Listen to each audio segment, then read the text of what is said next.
আসসালামু আলাইকুম dear viewers. আমরা এখন ইতালির মেসিনা স্ট্রেট ক্রস করতেছি। দেখতে পাচ্ছেন আমাদের জাহাজের পাশে একটা ছোট্ট বোট আমাদের জাহাজের সমান গতিতে আমাদেরকে অনুসরণ করতেছে।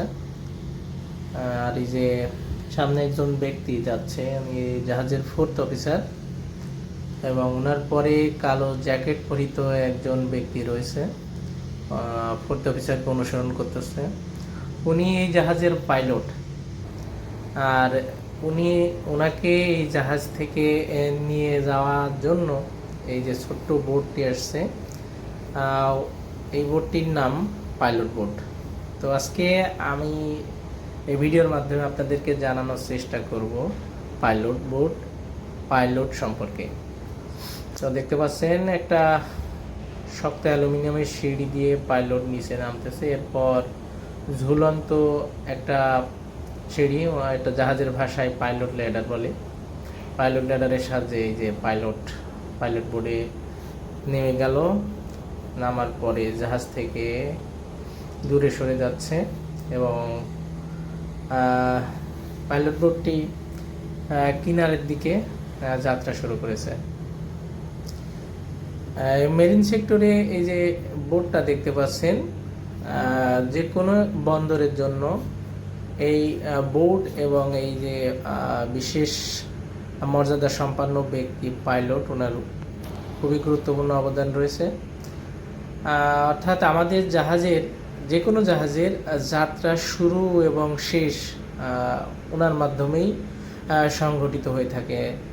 আমরা যখন কোনো বন্দরের থেকে যাত্রা শুরু করি, সেখানেও যেমন এই বিশেষ ব্যক্তি পাইলট এর গুরুত্ব রয়েছে, তেমনি যে কোনো বন্দরে যখন আমরা ঢুকি সেই বন্দরেও এই বিশেষ ব্যক্তি পাইলটের গুরুত্ব রয়েছে। মেরিন সেক্টরের পাইলট কিন্তু বিমানের পাইলটের মতো না। মেরিন সেক্টরের পাইলট বলতে বোঝানো হয় একজন মেরিনার, উনি ক্যাপ্টেন বা ক্যাপ্টেন পদমর্যাদার সম্পন্ন একজন ব্যক্তি, যার বিশেষ জ্ঞান এবং পড়াশোনা রয়েছে একটা নির্দিষ্ট বন্দরের উপরে। এই বন্দরের জাহাজকে ঢোকানো এবং বের করানোর জন্য এবং জাহাজকে বন্দরে নেওয়ার জন্য যে ধরনের জ্ঞানের প্রয়োজন, সে ধরনের জ্ঞান রয়েছে। এবং এছাড়া একটা নির্দিষ্ট জায়গা থেকে এই বন্দর পর্যন্ত সমুদ্রের তলদেশের, সমুদ্রের পানির যে স্রোত রয়েছে, জোয়ার ভাটা, এই সমস্ত বিভিন্ন বিষয়ের উপরে ওনার জ্ঞান রয়েছে। এছাড়া জাহাজকে কন্ট্রোল করার জন্য আরেকটি গুরুত্বপূর্ণ বিষয় রয়েছে, সেটা হলো টাগবোট। এই টাগবোটকেও সঠিকভাবে ব্যবহার করার যে বিশেষ জ্ঞান ওনার রয়েছে। যাই হোক, ভিডিওর এই অংশে আপনাদের পাইলট নেমে যাওয়ার দৃশ্যটা দেখালাম। ভিডিওর পরের অংশে আমি দেখানোর চেষ্টা করব পাইলট কিভাবে আসে। আর পাইলটের কার্যক্রম ব্রিজ থেকে ক্যাপ্টেনের সাথে সংগঠিত হয়ে থাকে ওখানে। তো ওখানে তো যেহেতু আমাদের ওই সময় থাকার সুযোগ হয় না, তাই পাইলট জাহাজে একটা বন্দরের কাছাকাছি নিয়ে যাওয়া পর্যন্ত আমাদের ভিডিও করার সুযোগ থাকে। সেই পর্যন্ত আমি আপনাদেরকে দেখাবো। এই যে ভিডিওর এই অংশে দেখতে পাচ্ছেন আবার একটি পাইলট বোট আসতেছে। এটা হচ্ছে মাল্টার মার্সাসলোক বন্দর। তো এই যে বোটটি করে পাইলট অলরেডি আমাদের জাহাজের দিকে আসছে। তো এই জাহাজে পাইলট আসার আগ মুহূর্তে আমাদের কিছু কাজ থাকে, সেই কাজ ইতিমধ্যেই কমপ্লিট হয়ে গেছে। এরপর এই পাইলট বোট থেকে আমাদের জাহাজের সাথে কমিউনিকেশন করে গতি অ্যাডজাস্ট করে এই পাইলট বোট আমাদের জাহাজের কাছাকাছি ভিড়বে। তো এখানে দেখতে পাবেন পাইলট কিভাবে জাহাজে ওঠে, এবং প্রতিটা পয়েন্টেরই এখানে ক্যাপ্টেনকে সমস্ত কিছু জানানো হবে। এবং এটা দেখাশোনা করার জন্য একজন ডেজিগনেটেড অফিসার থাকবে, যে পাইলটের প্রতিটা পদক্ষেপকেই ব্রিজ, অর্থাৎ যেখান থেকে জাহাজ নিয়ন্ত্রণ হয় সেখানে ক্যাপ্টেন রয়েছে, সেই ক্যাপ্টেনের কাছে বর্ণনা করা হবে। দেখতে থাকুন। এই যে আস্তে আস্তে জাহাজের গতি কমায় দেওয়া হয়েছে।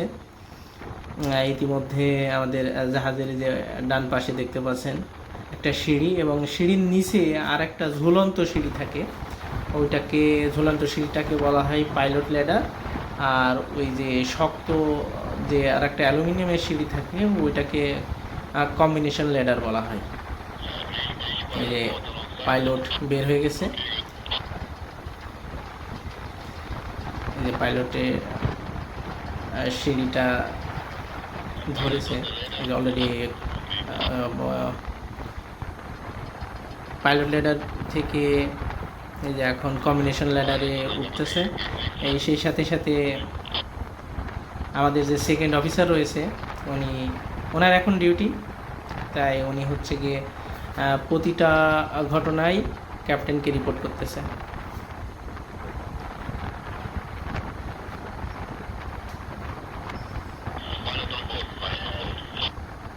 এই যে ইতিমধ্যে পাইলট আমাদের জাহাজে প্রবেশ করেছে। এরপর সেকেন্ড অফিসার ওনাকে আমাদের যে ব্রিজে জাহাজের যে কন্ট্রোল স্টেশন সেটাকে ব্রিজ বলে, সেই ব্রিজে নিয়ে যাবে।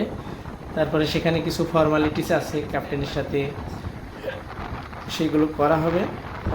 করার পরে এই পাইলটের নির্দেশনা মোতাবেক এই জাহাজটা আমরা এখন মাল্টার মার্সাস লক বন্দরে ঢুকাবো। আর সেই সাথে এই যে ভিতরে ঢুকে গেল দেখলেন, এবং সেই সাথে দেখলেন যে পাইলট ক্যারি করা যে বোটটা ছিল সেটা কিন্তু আমাদের থেকে অনেক দূরে চলে যাচ্ছে, অর্থাৎ বন্দরে ভিতরে প্রবেশ করবে। এই জায়গা থেকে মোটামুটি 1 ঘন্টার মতো সময় লাগবে জাহাজটা বন্দরে ভেড়াতে। এই পুরো সময়টুকুন আমাদের জাহাজের যে পাইলটটা উঠলো, এই পাইলট আমাদের জাহাজের ক্যাপ্টেনকে সমস্ত দিক নির্দেশনা দিবেন, অর্থাৎ সমস্ত অর্ডার উনি দিবেন। সেই অর্ডারের প্রেক্ষিতে ক্যাপ্টেন তার যে সমস্ত ক্রুরা রয়েছে বা অন্যান্য ইঞ্জিন বলেন, সামনে পিছনে যে সমস্ত টিম রয়েছে তাদেরকে নির্দেশনা প্রদান করবেন। এবং একই সাথে এই ভিডিওর পরে আবার একটু পরেই দেখতে পারবেন যে জাহাজ যখন বন্দরের ভিতরে প্রবেশ করে ফেলবে সেই সময় জাহাজ বাঁধার আগে জাহাজকে সাহায্য করার জন্য কিন্তু আবার 2টা টাগ বোট আসবে।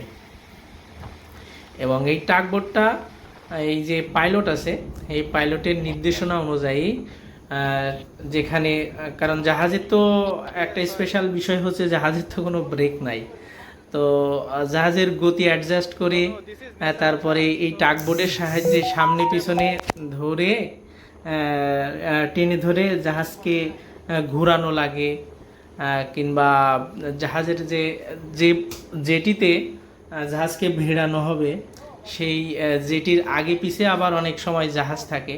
তো ছোট্ট একটি যে জায়গাটুকু দেওয়া থাকে একটা জাহাজের জন্য বরাদ্দ, ওই ছোট্ট জাহাজটুকুর মধ্যেই ভেড়ানোর জন্য এই টাগবোটের কিন্তু আবার গুরুত্ব রয়েছে। সো সব মিলিয়ে এই কাজগুলো পাইলটের দ্বারা সংগঠিত হয়ে থাকে এবং অত্যাধিকই দক্ষ হওয়া লাগে। কারণ একটু খানি কারোর ভুলের জন্য কিন্তু বড় ধরনের অ্যাক্সিডেন্ট ঘটে যায়।